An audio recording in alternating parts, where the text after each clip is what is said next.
어디 아프면 어디 아픈 병에 관절이 아프면 관절에 좋은 음식 또는 관절에 좋은 약, 이 몸의 원리를 알고 내가 지금 먹고 움직이고 잠자고 일단 생활을 제대로 하고 있는지 한번 체크가 사실은 필요한데, 암 환자에게 정말 중요한 것은 무엇인가요?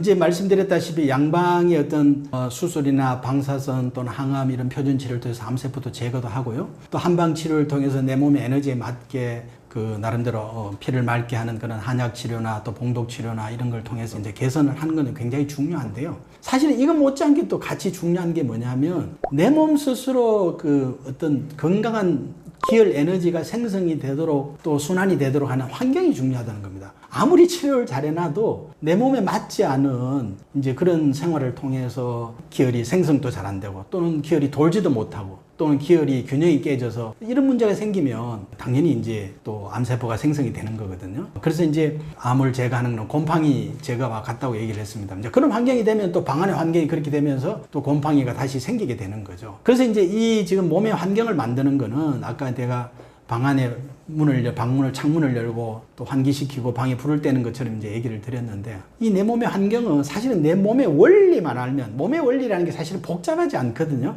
제가 이제 좀 늘 이제 좀 거하게 생각하는 건 대부분 사람들이 이 몸의 원리를 알고 내가 지금 먹고 움직이고 잠자고 일단 생활을 제대로 하고 있는지 한번 체크가 사실은 필요한데, 어디 아프면 어디 아픈 병에 관절이 아프면 관절에 좋은 음식 또는 관절에 좋은 약, 또 뭐 어디가 그러면 어디 뭐 이렇게 이제 특히 이제 암 같은 경우도 암 환자들은 엄청나게 이제 암에 좋은 그런 슈퍼푸드만 막 찾잖아요. 예, 이제 그런 것들도 뭐 필요는 합니다만은 그거보다는 사실은 일단 내 몸의 원리를 알고 거기에 대해서는 기본을 다지는 게 더 중요하다. 이제 이 말씀을 제가 좀 드리고요. 암 환자가 알아야 하는 몸의 원리는 무엇인가요?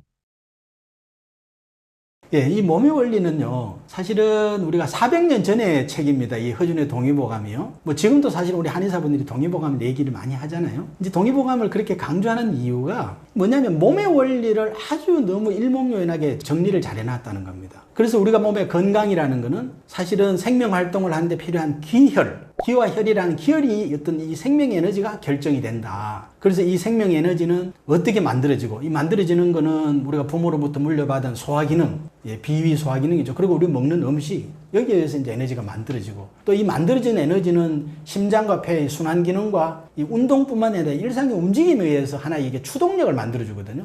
그래서 추진을 통해서 에너지가 순환이 되는 거예요. 그래서 인체 머리끝부터 발끝까지 이제 필요한 곳에 공급이 되고, 그 다음에 이제 이 에너지 균형이라는 거는 우리 몸의 가장 아래에 있는 비뇨생식기죠. 호르몬을 저장하는 비뇨생식 기능과 또 이 잠자는 거, 수면하고 이제 정신적인 활동, 이거에 의해서 에너지가 밸런스가 이루어진다. 이런 걸 잘 설명을 해놨고요. 그리고 이제 이런 게 이제 기본적으로 잘 정리가 되어 있다 보니까 몸을 건강하게 하는 양생법이라는 걸 아주 잘 정리를 해 놓은 거죠.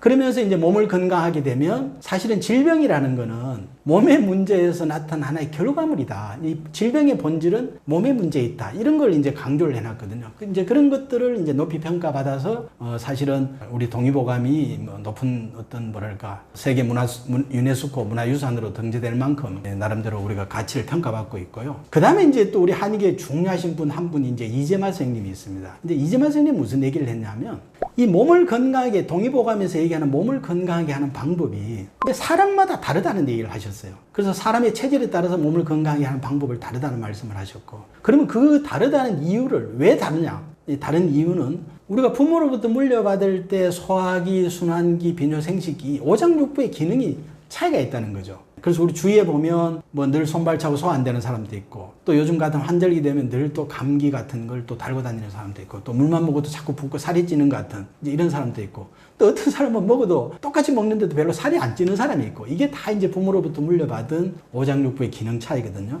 이런 차이가 하나가 있고, 이제 두 번째는 현대 사회에서는 더 이게 복잡한데요. 사람마다 이게 이제 직업이 다르고 생활 어떤 패턴이 다르기 때문에 먹는 음식이라든지 또 뭐 운동도 하는 사람이 있고, 하루 종일 의자에 앉아서 일해야 되는 사람도 있고, 또 잠도 늦게 자야 되는 사람이 있고, 이게 이제 생활 습관이 다 다르기 때문에 이제 그 사람이 가지고 있는 에너지가 다 다르다는 거죠. 그렇기 때문에 이제 우리가 그 에너지가 다르면 거기에 에너지에 맞는 생활 습관으로 통해서 잘못된 에너지를 바로 잡아줘야 되는 게 이제 중요하기 때문에 이제 우리 이재마 선생님이 동의수세 보온이라는 책에서 동의보감이 나오고 한 250년 정도의 후가 됩니다.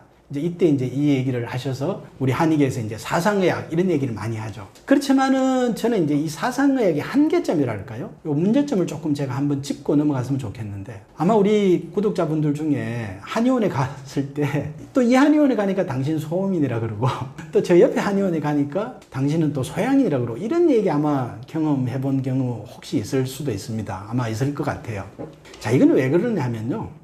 어떻게 보면 우리가 사상의학이라면 네 가지 체질, 소음인, 태음인, 소양인, 태양인 이 네 가지죠. 근데 사실은 이재마 선생님이 말씀하신 소음인은요, 제가 얘기하는 그런 에너지 생성이 안 되는 사람이에요. 평소에 손발 차고 소화 안 되고 늘 피곤하고 그러다 보니까 에너지가 부족하니까 성격도 내성적이 되고 또 체형도 팔다리 가늘면서 배만 나오는 그런 마른 복부 비만 이런 형태가 되고, 이건 이제 소음인이라 그랬고요. 이제 태음인은 뭐냐면 이 심폐순환 기능이 떨어지면서 어떻게 보면 몸이 물만 먹어도 붓고 살이 되고 전신적인 비만 형태, 이런 사람을 사실은 이제 에너지 어떤 순환에 문제가 있는 사람을 태음인이라고 그랬어요. 그리고 이제 소양인은 제가 이제 에너지 균형의 문제를 얘기를 하는데, 에너지 균형이 깨진 사람인데요. 쉽게 말하면 몸속에 어떤 물과 불의 어떤 에너지가 깨진 거죠. 물의 에너지가 부족하면서 기가 위로 뜨기 때문에 저녁에 잠도 깊이 못 자고 늘 신경질지게 되고 또 예민하고, 특히 이제 갱년기 여성들 같은 경우, 남성도 뭐 나이가 들면 그런 현상이 나타납니다만은, 이제 이런 에너지 균형이 깨진 이제 평소 체질적으로 이제 비뇨생식기가 약하면서 이런 문제가 있는 사람을 소양인이라고 그랬어요. 그러면 이제 태양인은 뭐냐? 사실은 태양인은 우리가 연구에도 0.몇 %밖에 안 돼요. 거의 없어요. 제가 한 30년 임상을 했으면서도 이 사람은 태양인 같다라고 한 경우는 저는 사실 거의 본 적이 없어요. 이제 그런 경우인데, 이제 문제는 뭐냐면 그 당시에는 생활이 단순했습니다. 사실은 우리가 지금 어떻게 보면 1900년대죠. 1893년 이때는 어떻게 보면 생활이 거의 비슷했다고 볼 수 있어요. 부모로부터 물려받은 소화기와 순환기와 비뇨생식기를 물려받으면 거의 비슷하게 일어나서 농사 짓고 아침 해 뜨면 일어나고 활동하고 농사 지으면서 활동하고 저녁에 잠을 자는 이런 비슷한 활동을 했기 때문에 부모로부터 소화기, 순환기, 비뇨생식기 타고남이 그게 그대로 갔고 사실 큰 문제는 없었습니다. 하지만 현대에 지금 말씀드렸듯이 생활이 굉장히 복잡합니다. 그리고 문제는 뭐냐면 이 에너지 생성과 순환과 균형이 한 가지씩만 문제가 있다는 게 아니라는 거예요. 문제는. 이제 그러다 보니까 이제 이런 경우죠. 이제 어떤 사람이 에너지 생성도 안 되고 균형에도 문제가 있는 사람이 이제 생성의 문제가 더 도드라져서 평소에 뭐 소화도 안 되고 늘 피곤하고 해서 한의원에 가니까 당신 소음인이라고 그러고, 또 어떨 때는 좀 스트레스 받고 신경을 써가지고 잠을 못 자고 뒷골이 땡기고 해서 눈에 충혈도 되고 잠도 못 자고 해서 한의원 가니까 당신 소양인이라고 그런단 말이에요. 그러니까 이런 경우는 에너지 생성과 순환과 균형이라는 게 이게 복합적이라는 거거든요. 예, 그래서 이게 뭐 사실은 세 가지 기능이 다 문제가 있는 사람도 있고 다 문제가 없는 사람도 있어요. 건강한 사람도 있고요. 또 지금 우리 사상의학에서 얘기하는 한 가지만 문제가 있는 사람도 있고 두 가지가 문제가 있는 사람도 있고, 그리고 이 두 가지가 문제가 있어도 비율이 다를 수가 있거든요. 뭐 딱딱 50대 50에 문제가 있는 경우도 있겠지만 뭐 30대 70, 뭐 20대 80, 이게 이제 그래서 사람의 체질은 사실은 딱 이렇게 당신은 무슨 체질이라고 딱 이렇게 정의하기가 힘들다는 거죠. 그때 상황에 따라서 에너지의 어떤 장부의 기능도 다르고요.